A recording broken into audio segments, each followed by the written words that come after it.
आम्ही सारे नक्की घेऊ तुमच्याकडून दिव्य स्फूर्ती, दिव्य स्फूर्ती.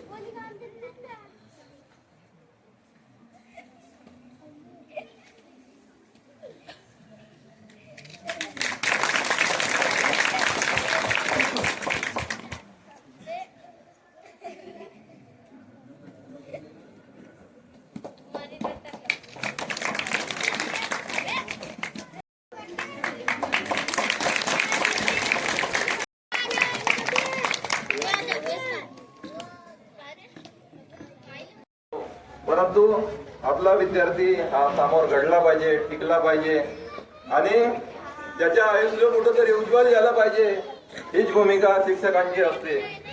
तर 1996 मध्ये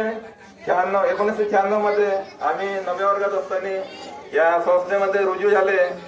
सुरुवातीच्या त्यांच्या जीवन हा खूपच खडतर गेला, कारण त्यांनी त्यावेळेस पगार सुद्धा नव्हता आणि अशा परिस्थितीत त्यांना खूप मेहनत घ्यावी लागली. ते शिक्षणाचेच कार्य करत नव्हते तर पेंटिंगचे सुद्धा काम करत होते त्यावेळेस. आणि त्यांच्या अर्धा